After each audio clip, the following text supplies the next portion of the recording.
Hi, it's time for a review of Subtext, my favorite app. You can see that there's a library where you will house your books and articles that you are going to push out to your students.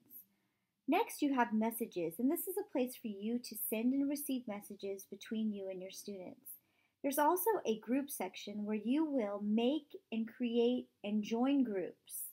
And then there's the track group progress section, which allows you to see where kids are in their reading and to add assignments if you would like to. We're going to start by looking at a book. If I were going to look at this book that I'm reading with a fourth grade class called Out of My Mind, it's about a little girl who cannot talk, and she's explaining what she thinks and feels in this song, and she's saying how she loves the song Elvira.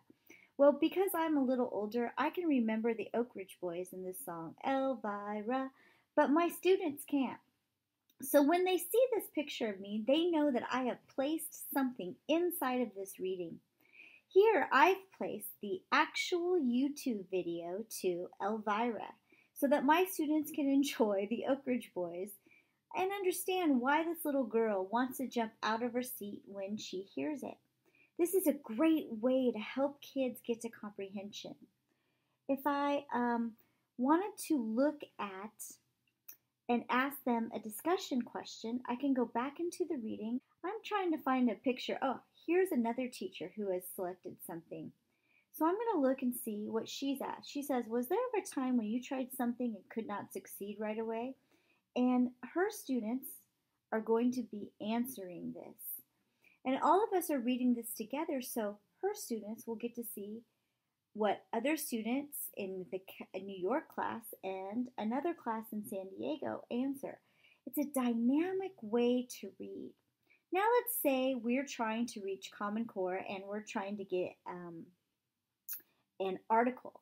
I can do that by tapping to add books or articles. I can go out to find a free web article. In this instance, I'm going to find one for the 5 reasons why I love subtext. And once I have that typed in, I'm going to search. It does take me right to my blog, and I'm using this because I know what will come up.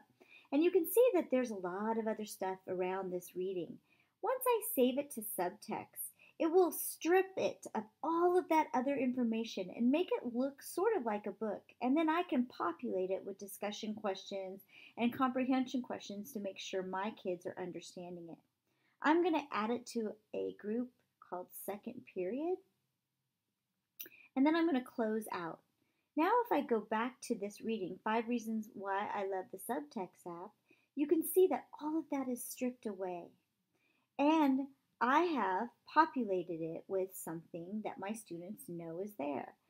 To show you how this is done, all I do is get to a part that I might want to ask a question about, and I highlight it, and it gives me some options.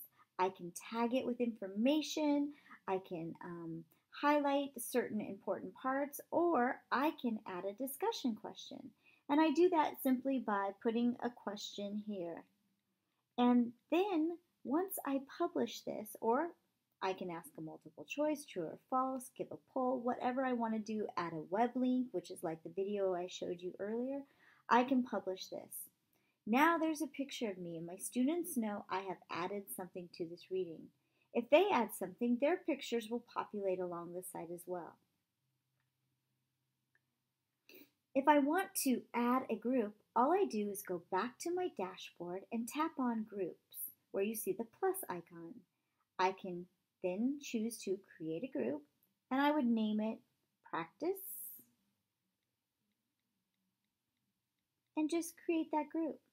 Once that group is created, it will send me an email, as you can see here, telling me the group code, or I can just go to Practice, select it, and the group code appears right here. That's what I put on the board when students walk in the class.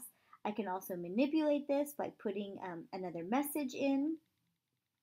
There are many things I can do. I'm not actually going to put the message in here, but I want you to see that that's possible. Or I can add another picture here from my camera. In a nutshell, there are many, many powerful things Subtext can do, but I wanted this to serve as kind of a refresher from our session today. I hope you will use Subtext because I think it is a game changer in education.